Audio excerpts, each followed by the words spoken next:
Hello and welcome to another edition of Café New Canadians with me, Vasudha Sharma.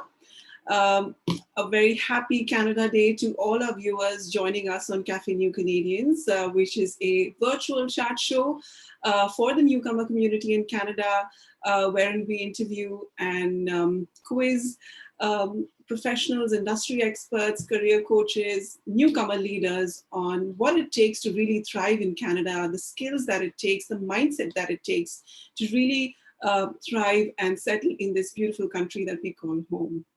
Now, today's topic, how I succeeded as an immigrant woman in Canada, feels very right. Going into Canada Day, celebrating Canada Day, we felt why not welcome some exceptional women and ask them about their journey.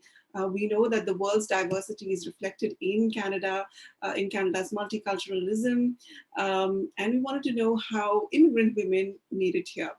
Now, before we go into that topic and welcome our guests, let's give you a background of New Canadian, Café New Canadians.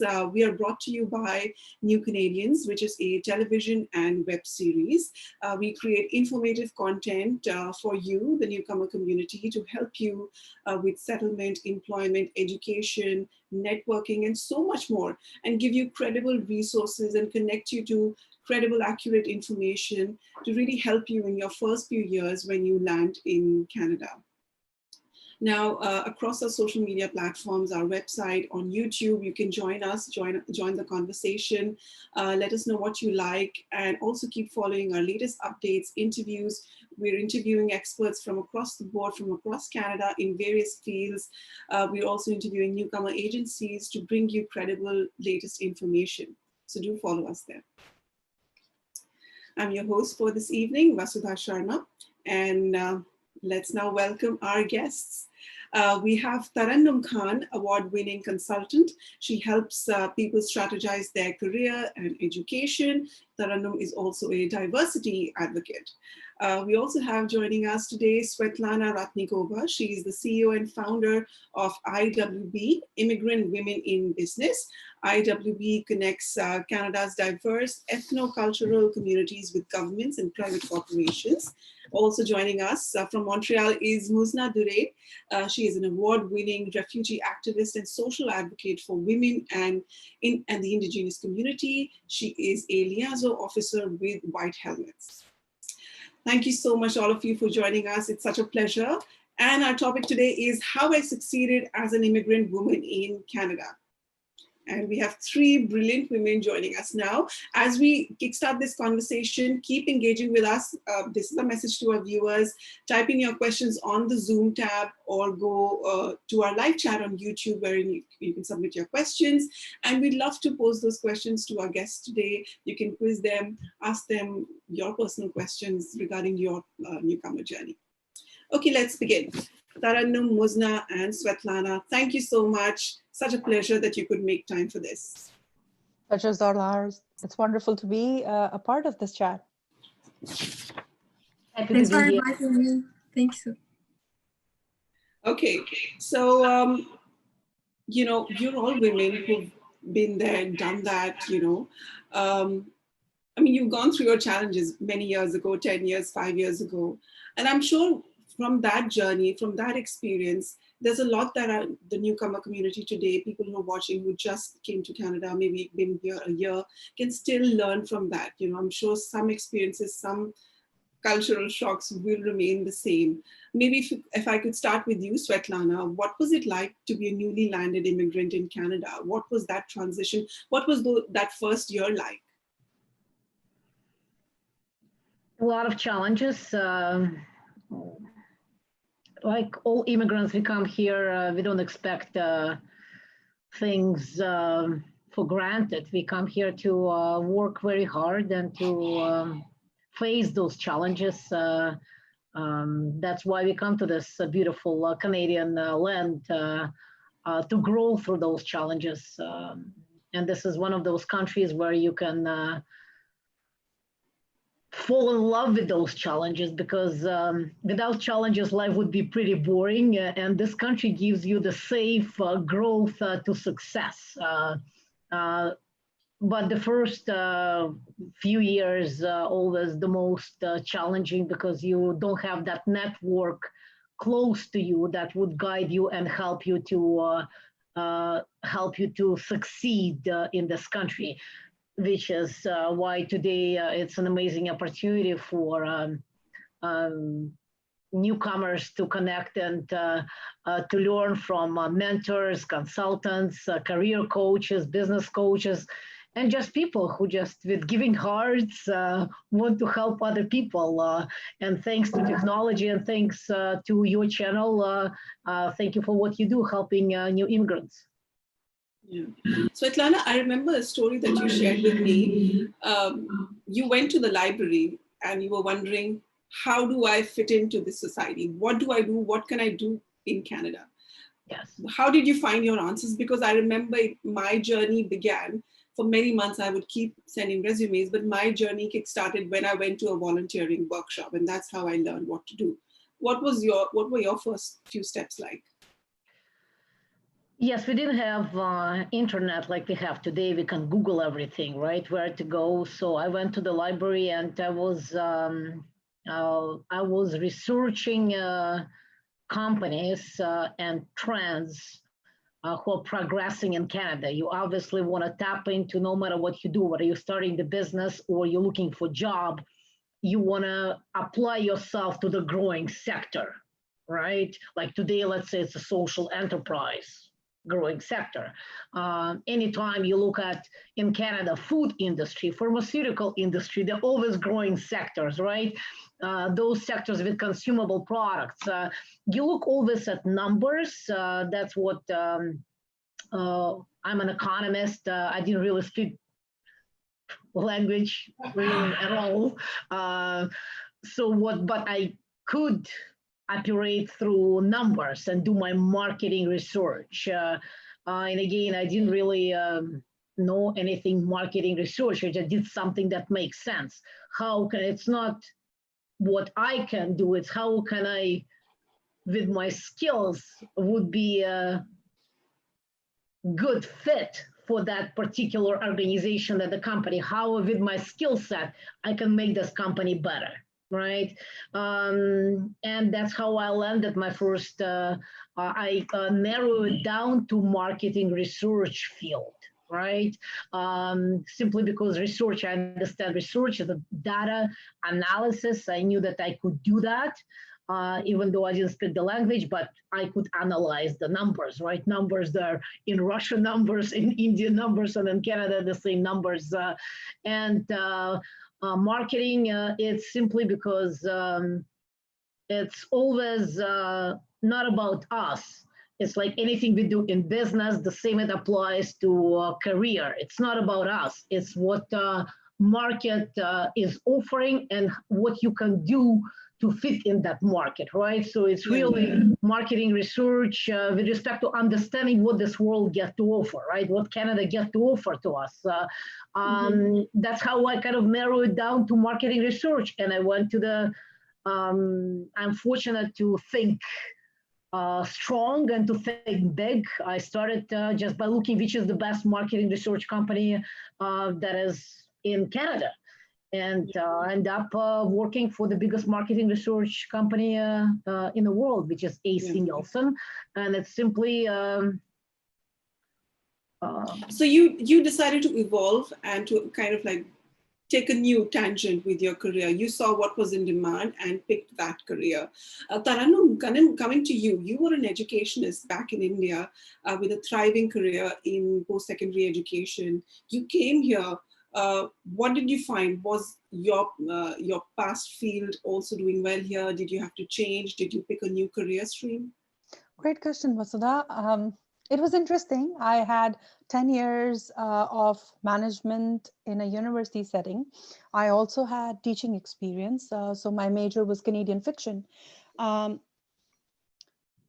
knew what I did not want to do. So I started there. So first 3 months, I was like, I know what I don't want to begin with, because that's what I did for 10 years.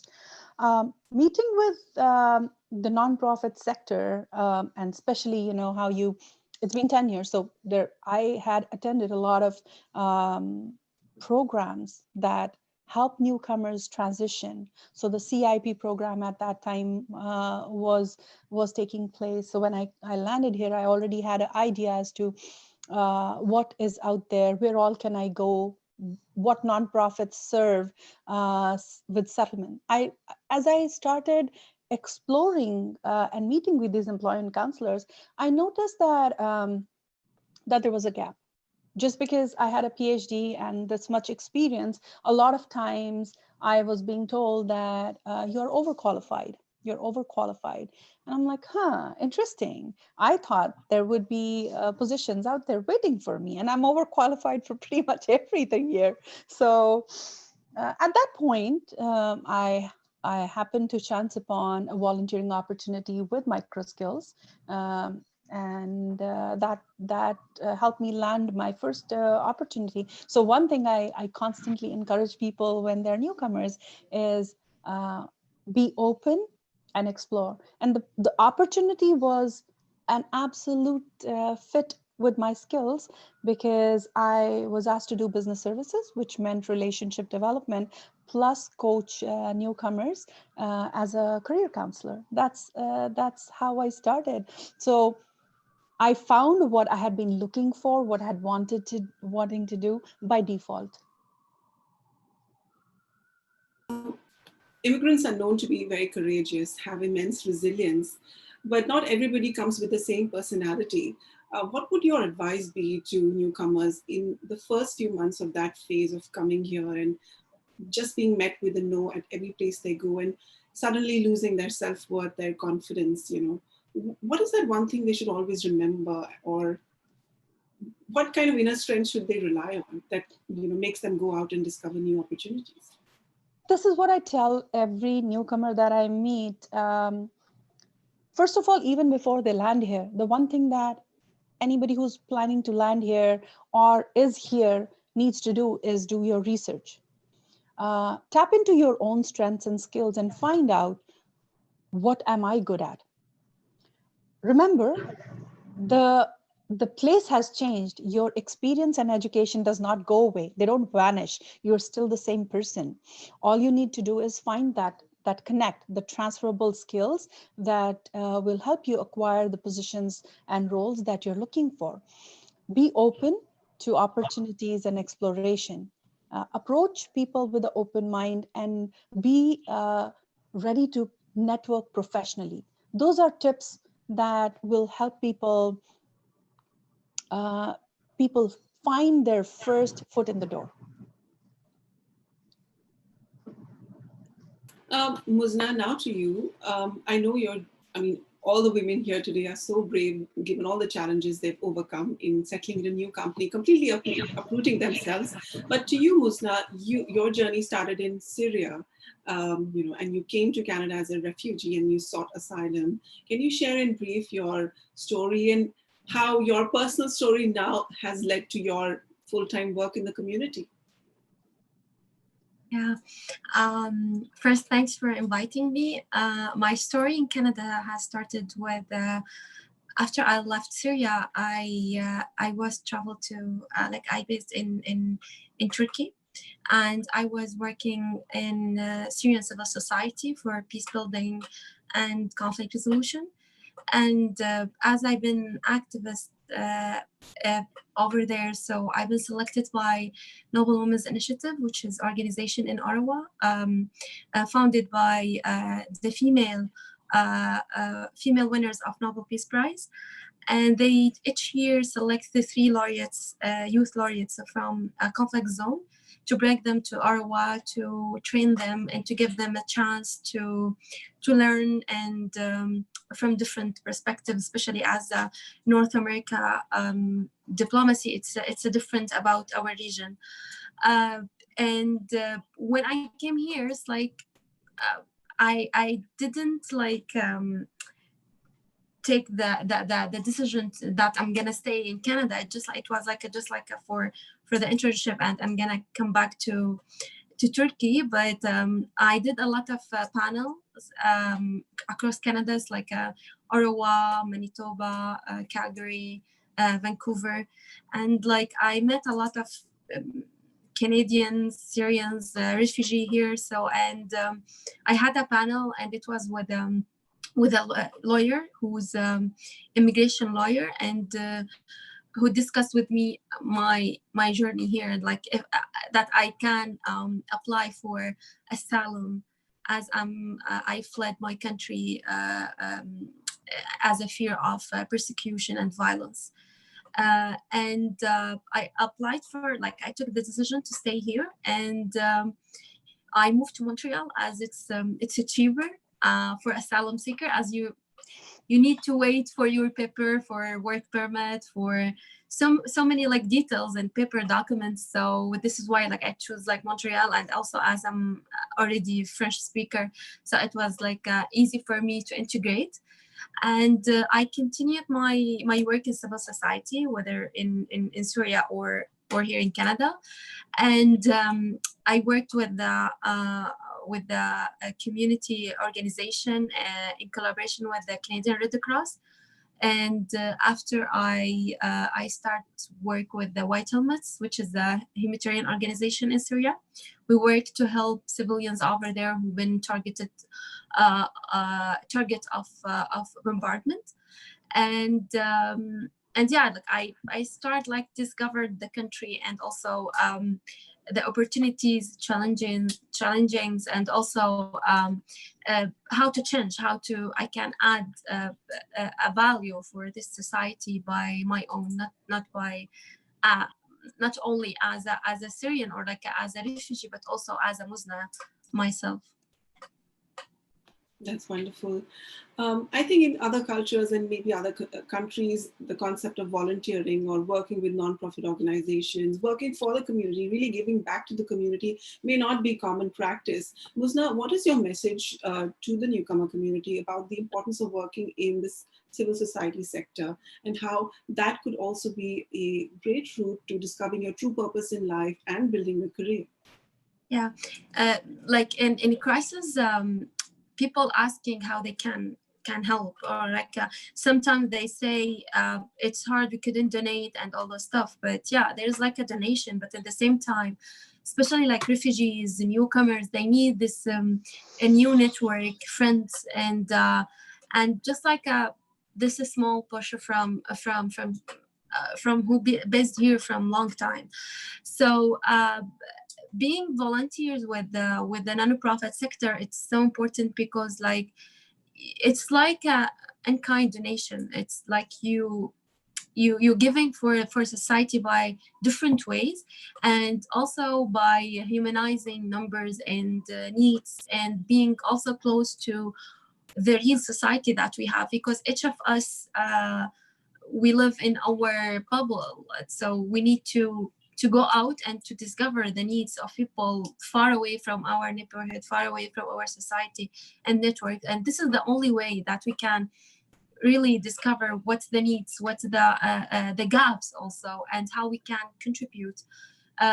Sometimes it's like also the civil society and non-profit sector, it's so flexible, and all the time it needs for people for contribution, whether like a donation or also by skills, by volunteering, by hours. So I think it's so important to continue, and especially with the community organization who working with refugees and the newcomers, because it's the sense of being alone in Canada, especially like in the first period of arriving, it's so hard with the winter. So sometimes people like feel down, sometimes up. So it's need just like to have like a frame of people who are around us, just sometimes to have a discussion, to have like to discover the country by with them. So yeah, there's like always a way to give. That's wonderful. Svetlana, I remember when I spoke to you earlier before the show, you said that making a difference to Canada and the community that you work in Canada is equally important, aside from the career that you build here. Canada gives you all these opportunities, a playing field literally to build the life you want from scratch. But at the same time, it's important to give back. And I think with IWB, you do exactly that. Can you tell us a little bit more about that? Yes, I mean, when we choose where to go, how to build our future in Canada, I think the best way to go is to make and create positive impact, right? We are very fortunate today to live in a world of social enterprise, trends that are supporting positive change. Um, so it used to be kind of business, and we would allocate our time and effort and funds to philanthropic initiatives. Today, for-profit social enterprise is on the rise, and that's where we generate profit and make a difference at the same time. So any way you go, you should be involved in helping others. This is just simply in Canada because you can do something good for people. We have this mature capitalism. Today, it's a conscious capitalism, purpose-driven capitalism that allows us to do that. And it's simply definition of happiness. We come to this country to be happy. And being happy, it means you're in the progress of developing yourself. You're constantly in the progress, in the movement of helping other people. So that's why I love business world, because we're constantly solving other people's problems, right? Making people's lives better. So yes, in any shape and form, if you move forward to create a positive impact in a little form or in a bigger scale, certainly doing something good for people, it must be in Canada. And this, I find, one and only way you can be happy. And in Canada, we must do that. It's just we come here to make a difference. We could have jobs in Russia, in Brazil, in economics. They're good in many countries. We don't come here for that. We come here to create positive impact and make a difference. And this mature capitalism, beautiful, ethical capitalism of Canada, we grew this capitalism, and they're very fortunate to be here to participate in this growth of capitalism. It's a next stage. I can tell you in Russia, it's not there yet. They're still learning how to make money. I call it greed-based capitalism. They're still enjoying, oh, well, let me grow the company so I buy another house. You don't need 5 houses. You don't need 7 cars. We had it. Baby boomers build economy. I call it diamonds and cars capitalism. It did create a lot of wealth, but it didn't make a lot of people happy. Today, I think today immigrants, they are so fortunate. They can come to this country and they participate in creating positive impact. Mm-hmm. Taranum, you also say that empowering newcomers is your passion, and as a consultant, helping people optimize and rethink their careers and their education. What does your work really involve, and what are some of the common concerns you usually hear from newcomer professionals? Well, Basta, it comes from, as I told you, the gap that I had found when I landed here, and having had the opportunity to work in that sector, I found it very gratifying. As an employment counselor, I was able to help people navigate their journeys, their career stories. So it was very, very enriching. The common concern was, I'm not finding the right opportunity. I've had to do a survival job. I've landed here, but nobody seems to understand the skill set I'm bringing. Sometimes they don't have the right resumes. They don't understand the interview style. Also, the culture is a common concern. Oh, people are asking me for Canadian experience. These are things that are commonly the deterrents. And one thing that I tell and share with people a lot is having a network. So you can have everything, and when the countries that we come from, most of us bring a lot of skills and experience and qualifications, and they don't go away. But one thing that we do not have is a network that we have to curate and build around ourselves. So those were concerns that kept coming up previously, and I still find that a common issue or a concern amongst newcomers that land here. So what can you do? Yes, that network doesn't exist. And to build upon what Svetlana was saying earlier and what Muzna said, volunteering is a great way to overcome and bridge that gap, because that will help you with identifying people that you want to work with, learn from. They will also help you find opportunities that you never thought were available. It's the foot in the door approach. You get to uncover the hidden job market. So the biggest thing is, from volunteering, you give your time and your energy, but there's multiple benefits that you get out of it.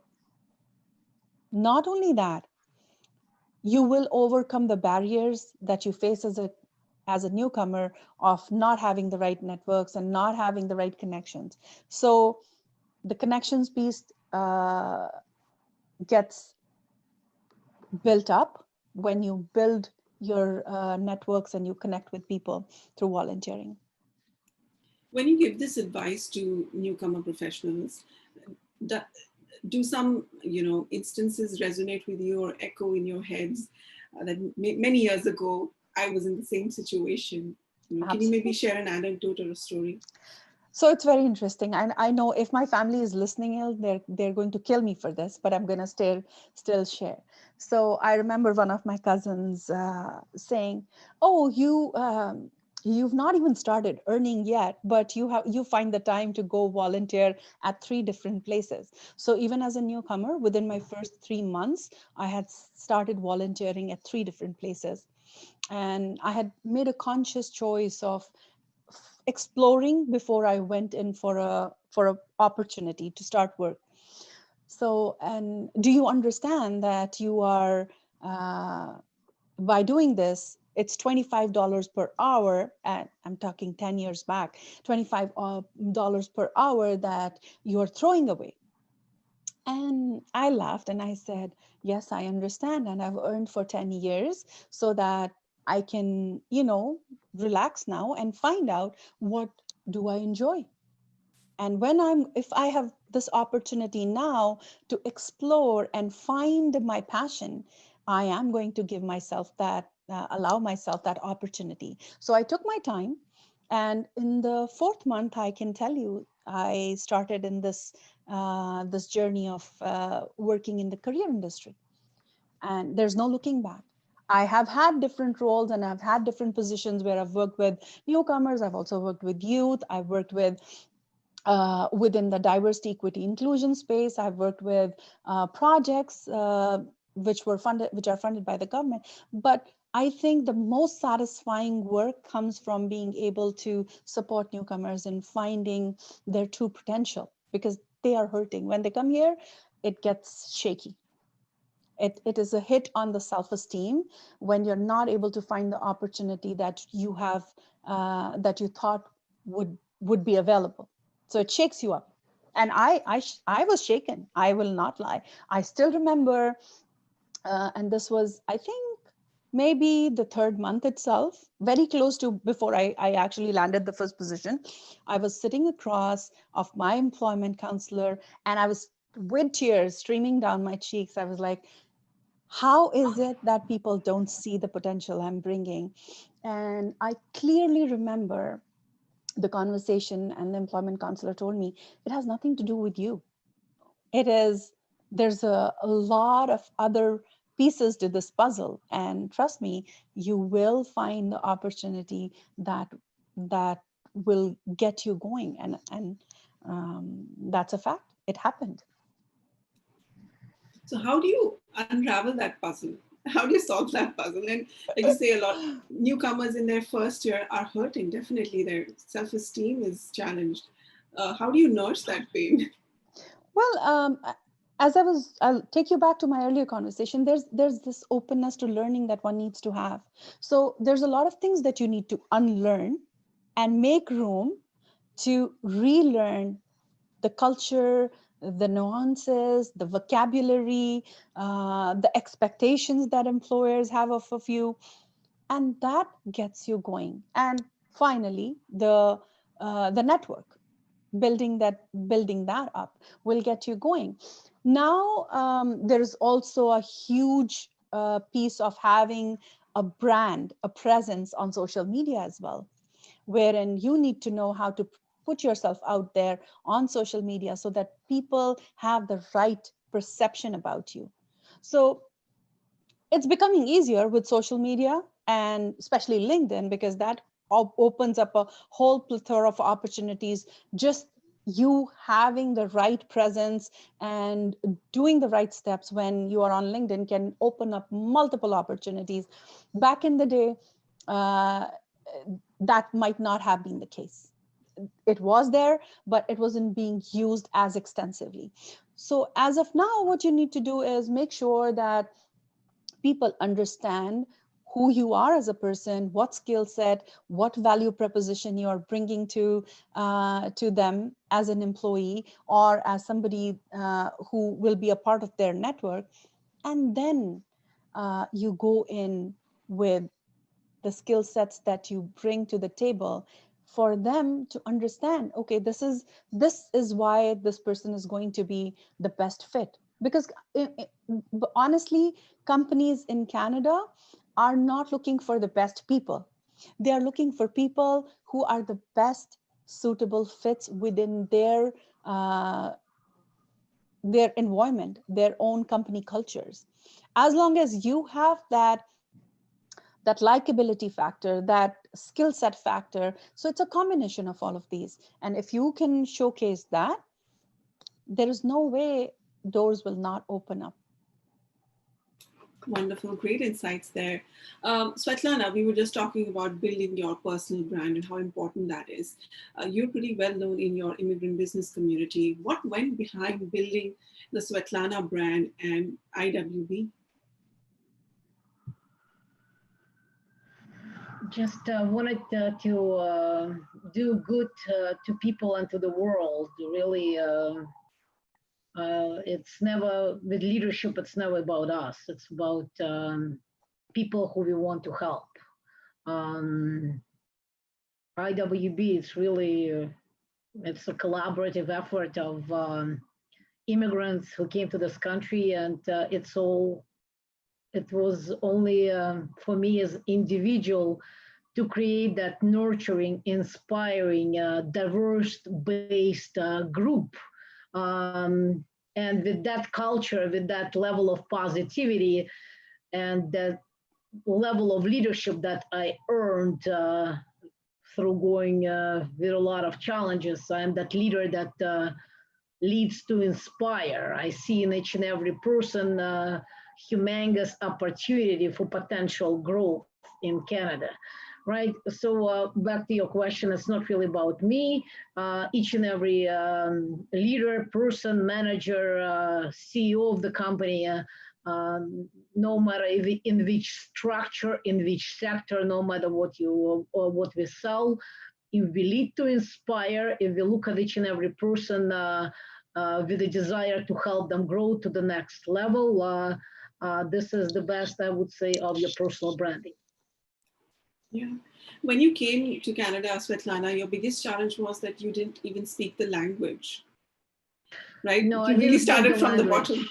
No, I didn't speak the language, but I was very confident. The first 3 days, it was 26 years ago.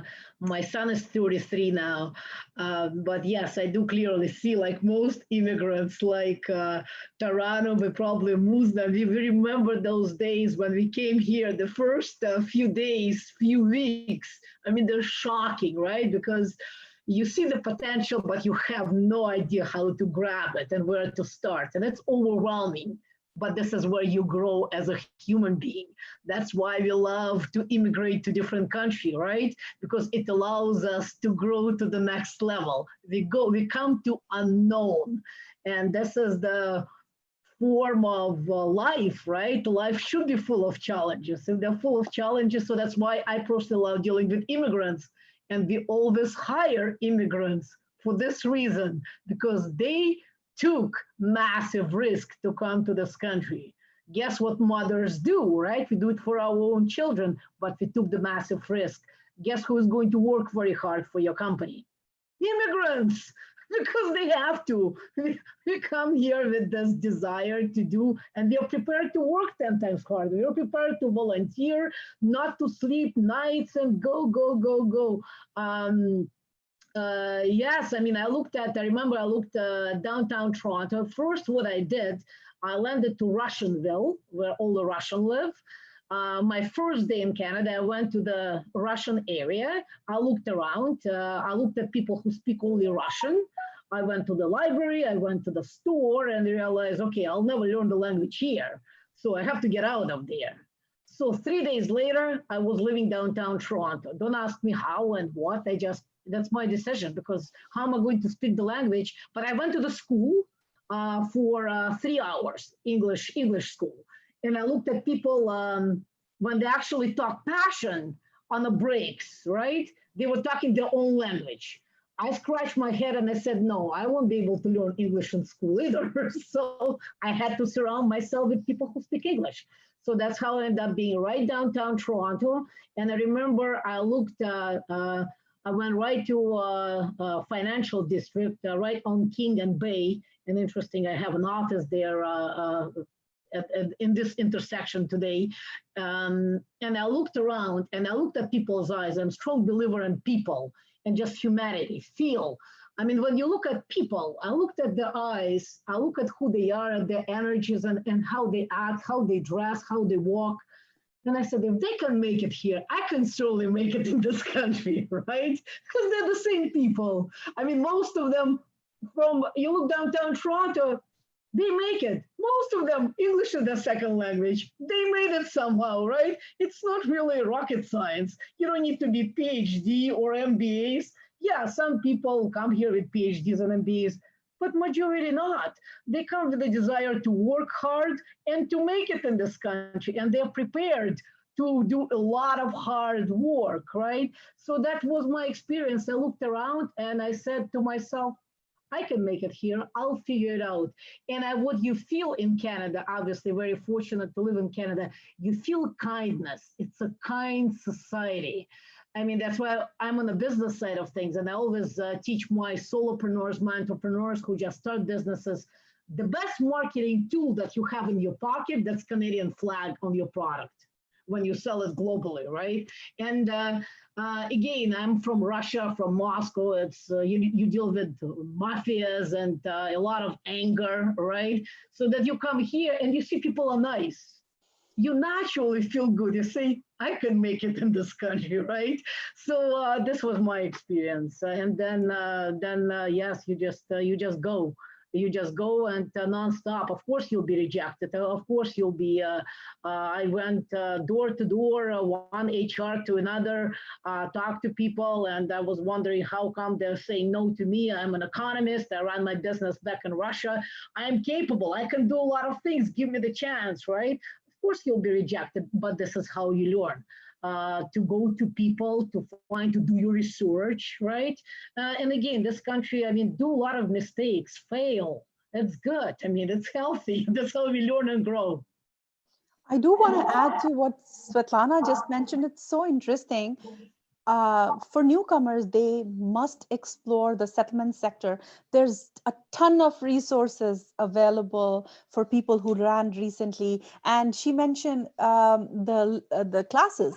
There are language classes, link schools available for people to go attend, learn free, that's funded by the government. And the libraries. Never forget the libraries. There's just so many resources out there as long as you are willing to put in the work and time and grow from there. Beautiful energy, Svetlana. You reminded me of my early time when I used to be I live in Brampton, so I used to be on the Brampton bus. And there were times when the drivers would laugh at me because for me, initial 3 months, I told my family, I do not want a ride anywhere. I want to be on the transit, and I would go from the first stop to the very last and come back with the driver who would ask me, are you not getting off? And I'm like, no, I'm going to come back with you, because all I was doing was scouting the area so that I could learn where was what, finding my locale. That's how I started. Oh my God, that is so innovative, so creative. And you can only have an immigrant have that mindset. Muzna, I want to speak to you. Were there any initial challenges after moving here, moving to Canada? Any cultural shocks, language problems? What did you have to overcome? Yeah, even me, it's like in Quebec, as like I'm a French speaker, but still like I was with a French like accent, not Quebecois accent. So it was like I remember first day I arrived to Montreal, it's like how it's like I didn't understand what people are talking about because the accent is totally new for me. The challenges for me, it was about waiting for my paper as a refugee, as asylum seeker. It wasn't easy, but also I wanted to echo with Svetlana about kindness in this country. When I moved to Montreal, just like I wrote a post on Facebook that I'm looking for a place to stay for a month or like for a week to just like to find out apartment or a room in Montreal, and from 1 to 1. So I've been in touch with the Canadian family here. They hosted me. It was just like for a temporary time for a week or for a month, but after I stayed with them for a year and a half.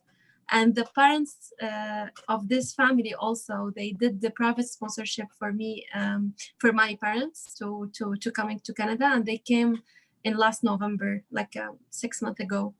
So and it just like I find this way by Facebook, just like I wrote down this post, and people help me. So usually also I would say in our culture, it's so difficult to ask people about your needs, that I need something or like, you know, but here it's like people are so open with like whatever you need, you can ask for help. So this is super important to know what we are, what we need, and which help we need that. And after to asking for people who could also help us, because it's not all people can respond in our needs. So yeah, also it was difficult, but yeah, after 3 years now I'm with my family. I got my PR.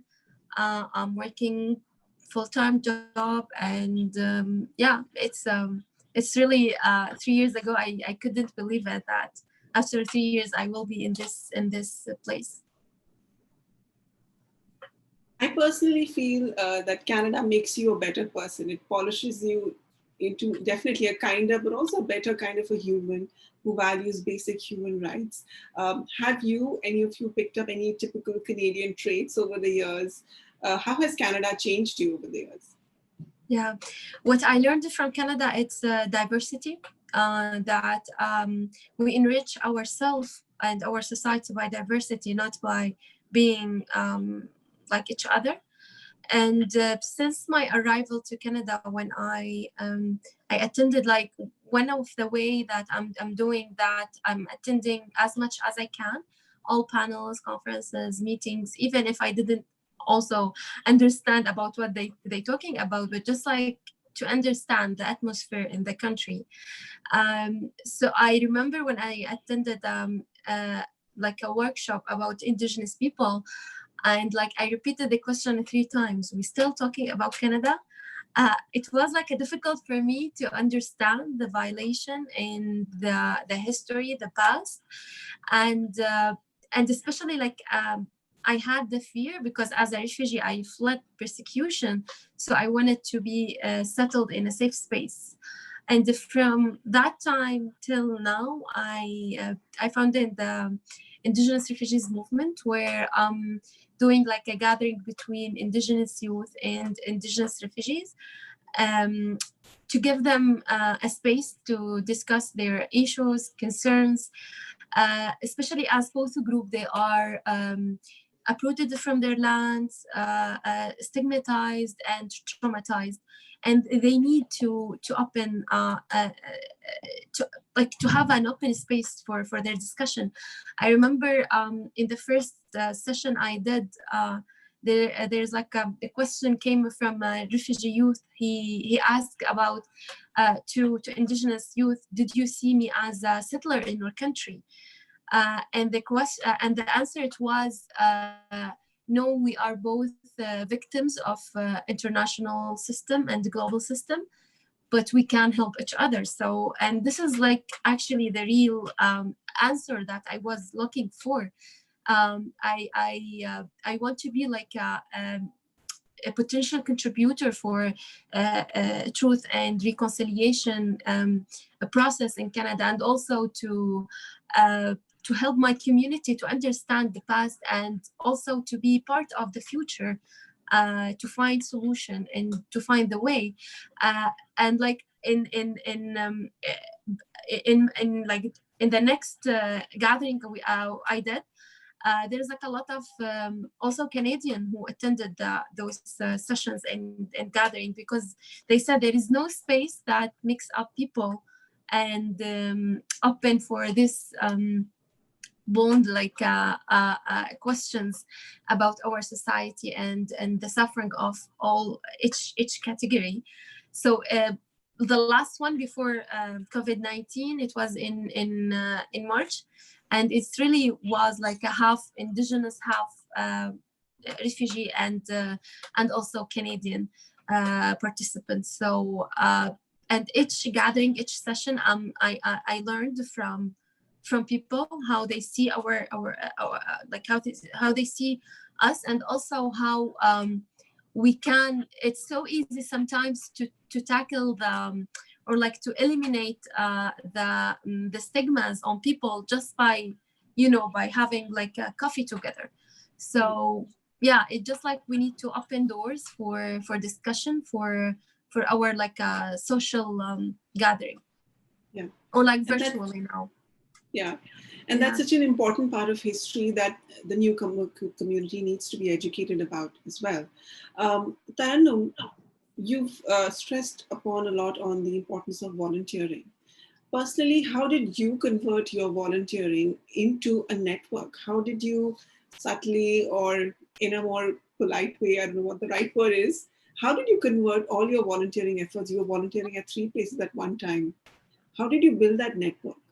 I still do, Vasudha. I volunteer at 5 places now alongside my work, my full-time work, and so many other initiatives that I continue to foster. Honestly, I wasn't at the point when I started volunteering, I wasn't trying to build my network. I just wanted, just what Svetlana earlier said, I wanted to observe the community. I wanted to get a hang of how things are done. I wanted to learn, or rather unlearn and relearn the cultural nuances. That's where my intent was, to get a feel of the place. I later realized that when I was volunteering at one place, if 5 people knew me, and you times it by 5, if I'm volunteering at 5 places, then times it by 5, and 25 people know the skill sets that I'm bringing, it automatically, organically grew. So it is interesting. I never thought that I'm going to build a network out of it. It happened organically out of conversations of as I met people, I liked them, they inspired me. It was, I'm a person who enjoys conversation. So you could find me talking to the person sitting next to me in the transit, or at a gathering, who I had never met before, and we would start a conversation. In terms of networking, if you talk about through volunteering, be strategic is what I would say. If that is the intent, that I want to build my network and I want to find job opportunities out of it, then be strategic in terms of okay, I am going to give 2 hours per month to, let's say, if you want to become a social entrepreneur, then you want to volunteer with an organization that supports those skills or those people. If you want to work in the nonprofit sector, then you want to be contributing in those areas. So, for an example, I sat on multiple boards, and I still do, in the diversity, equity, inclusion space. Uh, I acquired the skills. Now I work in that space as well.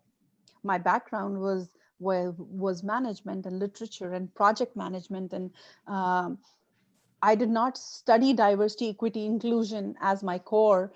That said, having studied Canadian literature, I'm so impressed that Muzna created a space for the indigenous population and the refugee population to come together. Because let me narrate a story.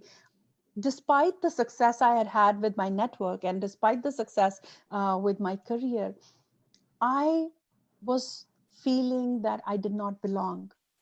And that constant struggle, that I am imposing myself on this land, which is not treating its it's First Nations, it's Métis, it's indigenous populations, right? So what I did was, I did not stop there. I did not stop there. I reached out to indigenous elders. I reached out to two people in the community. One is Lauren Blue Waters, who's a two-spirited indigenous elder, and the other is Kat Krieger, and he's also an indigenous elder. And they were so kind. They were so welcoming. And after that, and I'm talking 2015, is when they kind of opened my mind to feeling rooted here. So, and again, it came out of a volunteering opportunity. I met them both, these indigenous elders, while I was volunteering for Interim Place, which is a women's shelter, and the other is, I had created a LinkedIn local Peel opportunity, and I had invited the indigenous elder to speak at that event. And that's how those conversations happen. So there's just so much that you can do by creating a network of right people around you. And I think the key is to always operate from a place of service, giving back to the community, and yes, then the opportunities will just flow. They just flow. As we come to the close of this conversation, I want to get closing comments from all of you. Let's start with you, Svetlana. What is your parting message to our newcomer viewers?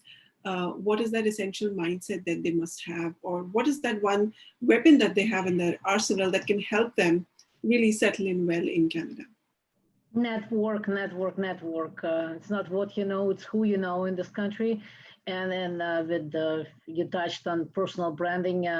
Today we say it's not what you know, it's who you know and who knows you, right? With social media, you can create your personal brand, and that's what leaders we do. I mean, we create something and people come to us, and it doesn't have to be innovative product. Again, you don't need to be PhD. You need to be somebody with massive action and willingness to settle, prepare to work hard, show your love to people, and they'll come and find you. That's what power of social media can do.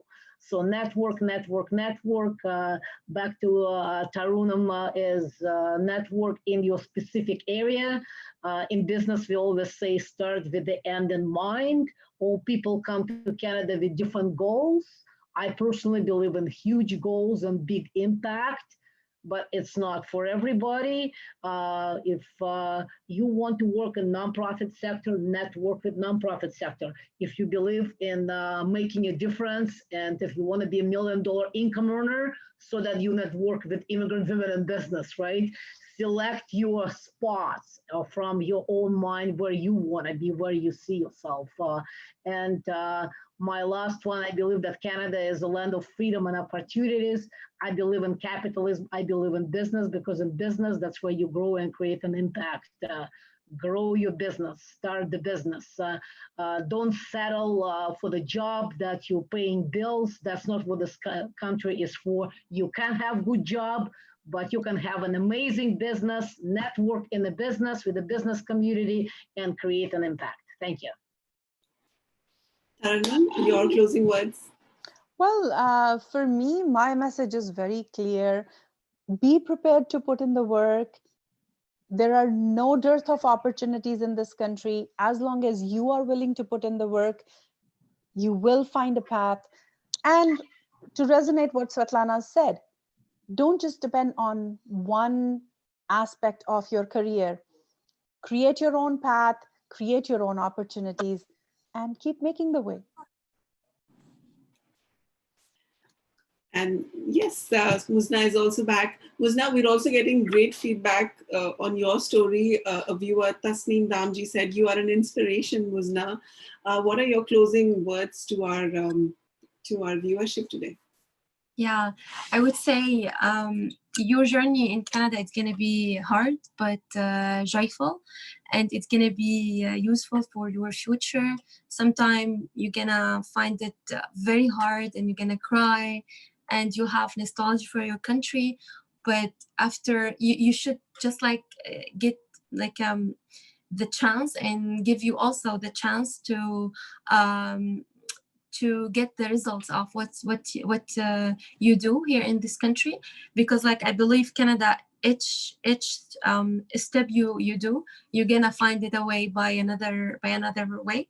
So yeah, just like keep it's hard, but you're gonna find it out. It's hard, but over the years it gets better. All it takes is consistent effort and keep putting in the work, and the results will surely come in. And like Taranum and all the panelists today said, always operate from a sense of service and giving back to the community. And you will meet so many amazing minds on the way who will help you in your journey. Taranum, Muzna, and Svetlana, thank you so much. It was so great talking to all of you. Thank you for being candid and sharing your personal stories. We learned so much today, and I'm sure our viewers are going back feeling really inspired and motivated by your personal stories. We hope to have you back on Café New Canadians in times to come. Thank you so much. In the coming weeks, we'll come to you with more topics. Today, we talked how I succeeded as an immigrant woman in Canada. And in coming weeks, we'll also bring you more topics about building your career. There is future of work in Canada in the post-COVID world, and we have a lineup of guests from the professional space to really answer your questions. All right, thank you so much for joining us. Café New Canadians is present on all social media channels. Join the conversation there and follow our latest updates on special content curated just for you for the newcomer community. Thank you so much for having us. It's been a you. pleasure. Thanks for the discussion. Thanks. Thank you, Muzna. And do subscribe to our e-newsletter. Information, resources on immigration, settlement, employment, so much more there. It's a treasure trove of information that hits your inbox every month, so do subscribe. And as you pop out of Zoom, please do submit answers to the survey that comes on your screen. We want to create better content suited just right to what you're feeling right now in the COVID world, with your jobs, networking, skill building, changing your career, all of that. We want to really bring you the right kind of experts on our show. So answer those questions for us and help us curate it better. All right, thank you so much and happy Canada Day to all of you.